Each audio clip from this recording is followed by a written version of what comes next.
মুহূর্তে ব্যর্থ করে দিচ্ছেন কয়েকজন উপদেষ্টা, এবং এই উপদেষ্টারা বিএনপি অ্যাপয়েন্টেড। বিএনপি পন্থী উপদেষ্টারা ইউনূসের সফলতা খেয়ে দিচ্ছে, এই সরকারের ইমেজ নষ্ট করছে।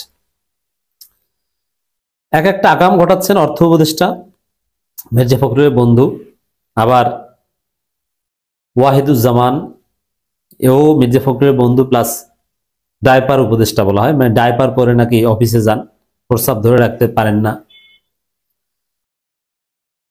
আর একজন হচ্ছে শ্রী শ্রী প্রভুপাদ তৌহিদ হোসেন,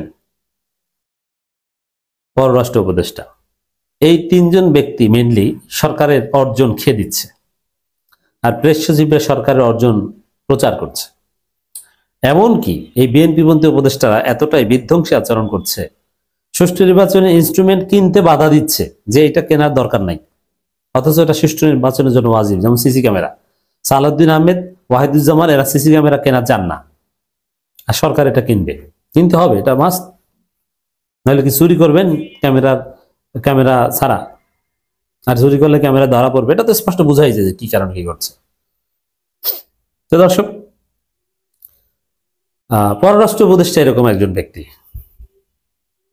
তিনি ইউনূস ভারতকে যতটা শায়েস্তা করতে চান বা যতটা করেছেন, এই শ্রী শ্রী তৌহিদ হোসেন প্রভুপাদের কারণে সেটা ভালোভাবে পারেননি, বা এই তৌহিদ প্রায় বাধা দিচ্ছেন, পরিস্থিতি ঘোলাটে করছে। যে বিষয়টা যেভাবে ডিল করার কথা ওইভাবে ডিল করে নাই। যেমন কামাল এবং হাসিনার ফাঁসির রায় হওয়ার পর তাদেরকে ফিরিয়ে আনার যে উদ্যোগ, এ বিষয়ে নানান মন্ত্রণালয় কাজ করছে, ইউনূসের দপ্তর সরাসরি কাজ করছে, কিন্তু পররাষ্ট্র মন্ত্রণালয়ে গুরুত্বপূর্ণ কোনো ভূমিকা নাই, তারা এটাকে সিরিয়াসলি দিচ্ছে না। তৌহিদ ধরেই নিয়েছে যে ফেরত আনা সম্ভব না, অথচ ফেরত আনা সম্ভব, কারণ এক্সট্রাডিশন ট্রিটি আছে এবং ভারতের বিরুদ্ধে আন্তর্জাতিক গ্রাউন্ডে বিভিন্ন অভিযোগ দায়ের করার সুযোগ আছে। এবং এই বিডিআর ট্রাজেডি বা পিলখানা ট্রাজেডি নিয়ে যে কমিশনের রিপোর্ট এসেছে, আরো এই গুম কমিশনের যে রিপোর্ট এসেছে, এগুলোর মাধ্যমে পুরো মোদির সাথে ট্রেড অফ করা যায়, মোদিকে ধরিয়ে দেওয়া যায় আন্তর্জাতিক অঙ্গনে যে মোদি কত বড়, ভারত রাষ্ট্র হিসেবে কত বড় বিধ্বংসী, প্রতিবেশী দেশের সেনাবাহিনীকে ভিতরে ঢুকে হত্যা করেছে এবং প্রতিবেশী দেশের নাগরিকদের গুম করেছে, ট্রান্সন্যাশনাল গুমের সাথে জড়িত। কিন্তু তৌহিদ হোসেন কিছুই করছেন না। আবার শেখ হাসিনাকে নিয়ে একটা বিরাট ভুল করলো সরকার মিনস এখানে ভুলটা ইউনূসের না, ভুলটা হচ্ছে মূলত শ্রী শ্রী তৌহিদ হোসেন প্রভুপাদের। দেখেন খবর, শেখ হাসিনাকে ফেরত পাঠানোর বিষয়ে ভারত এখনো ইতিবাচক সাড়া দেয়নি পররাষ্ট্র উপদেষ্টা। এই জায়গায় ভুল কোন জায়গায়? প্রথম কথা হচ্ছে যে পররাষ্ট্র উপদেষ্টা ভারত যাতে সাড়া দেয় এইভাবে তেমন কোনো তৎপরতা চালাচ্ছে না। আবার ওই যে ভারতকে ইলিশ টিলিশ পাঠানো, ওটার পেছনে ওই পররাষ্ট্র উপদেষ্টা হাত রয়েছে। ভারত বাংলাদেশের সীমান্তে এখনো মানুষ মারে আর তাদেরকে ইলিশ পাঠায়। ভারতের কাছ থেকে আমরা সদ্য স্বাধীন রাষ্ট্র, ভারতকে ইলিশ পাঠানোর মতো পরিবেশ এসেছে? আসে নাই। তো সেইখানে এখন দেখেন হাসিনার বিরুদ্ধে কামালের বিরুদ্ধে রায় হয়েছে, এখন ফেরত আনা না আনা এটা একটা দিক, আর এই বিষয়টা আওয়ামী লীগের বা সরকারের ইমেজ, সরকারের সফলতার অনেক পারসেপশনগত বিষয় আছে। মিনিমাম কমন সেন্স থাকলে এই বিষয়টা কিভাবে ডিল করতে হবে এটা বোঝার কথা। যেমন জনগণকে সরকার বারবার বলবে, যেহেতু ভারতের সাথে আমাদের এক্সট্রাডিশন ট্রিটি আছে, হাসিনাকে ফেরত দিতে ভারত বাধ্য হবে,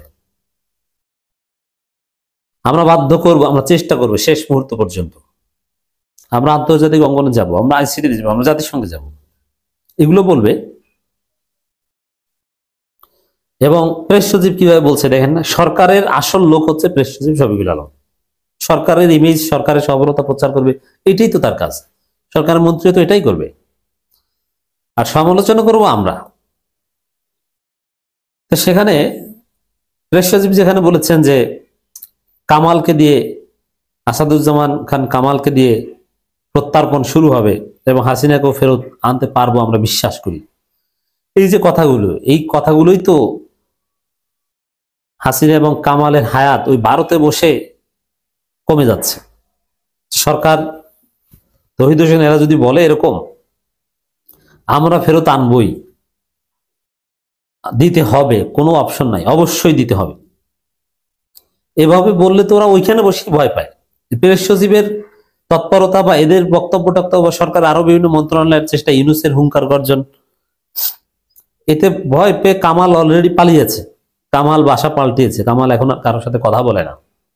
ভারত ছেড়ে তৃতীয় কোনো দেশে আশ্রয় নিতে চায়।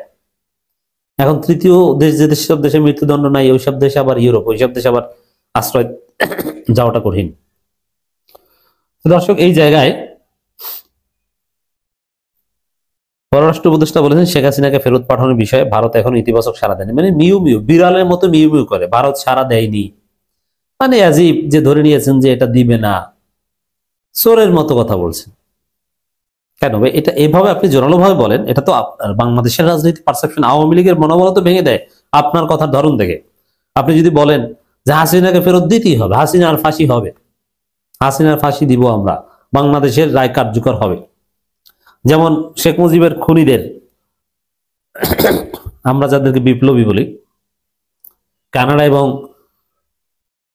আমেরিকা থেকে ফিরিয়ে আনা হবে, ফিরিয়ে এনে ফাঁসি দেওয়া হবে। হাসিনা জানতো যে এটা কখনোই সম্ভব না, তারপরও তারা এমন ভাবে বিষয়টা প্রচার করতো যে ওই কানাডা এবং মেজর ডালিমবার যারা আছেন যুক্তরাষ্ট্রে, এরা এরা কখনো ঘর থেকেই বের হতেন না। এমনকি ইংল্যান্ডের চৌধুরী মাইনুদ্দিন, বাংলাদেশি কমিউনিটি কারোর সাথে মিশতেন না রায় হওয়ার পর, কারণ হাসিনা তাদেরকে ধরে আনার চেষ্টা করেছে অথবা এইভাবে প্রচার করেছে। হাসিনা বিষয়টা কিভাবে ডিল করেছে দেখেছেন? অথচ ইংল্যান্ড থেকে কিংবা আমেরিকা থেকে, কানাডা থেকে কাউকে ফিরিয়ে আনা সম্ভবই না, এটা জেনেও তারপরও তাদেরকে কি দৌড়ের উপর রেখেছে। আর ভারত যেখানে ফেরত দিতে বাধ্য, সেখানে বিড়ালের মতো বিনিময় করছে পররাষ্ট্র উপদেষ্টা। মানে আওয়ামী লীগের লোকজনকে মেসেজ দিচ্ছেন যে কিছু হবে না, তোমরা চিন্তা করো না। তো এটাই হচ্ছে ভুল। এখানে প্রথম কথা হচ্ছে যে ফেরত দিতে ভারত বাধ্য, সর্বোচ্চ চেষ্টা করতে হবে। আর চেষ্টার আপডেট কতটুকু কি, এটা এমন ভাবে বলতে হবে যে আওয়ামী লীগ যেন খুব ভয়ের মধ্যে থাকে। আর এখন আওয়ামী লীগ নির্বাচন বানচাল করতে চায়, এখানে আওয়ামী লীগের মনোবল ভেঙে দেওয়া, এটা তো সরকারের অন্যতম দায়িত্ব। এটা তো করতে হবে সরকারকে, আওয়ামী লীগকে চাপে রাখতে হবে। সেই প্রক্রিয়ার অংশ হিসাবেও তো এখানে জোরালো কথা হবে যে শেখ হাসিনাকে ফেরত আমরা আনতে পারবো বলে আমরা বিশ্বাস করি। ভারত একটা প্রক্রিয়া আছে, ভারত চিঠির জবাব দিবে, হয়তো শীঘ্রই পাবো, আমরা আমাদের দিক থেকে চেষ্টা করছি, এইভাবে বলেন না। তা বলছেন না, মিউ মিউ করছেন। ভারতের দালাল, বিএনপি অ্যাপয়েন্টেড যে কজন উপদেষ্টা সবগুলো ভারতের দালাল। হাসিনাকে বাঁচাতে চায় যে কিচ্ছু হবে না, এটা নর্মালাইজ করতে চায়, এইসব ফাঁসির রায়টাই কিচ্ছু হবে না, এভাবে একটা বার্তা দিতে চায়। ইউনূসের সফলতা এভাবেই এই তৌহিদ হোসেনরা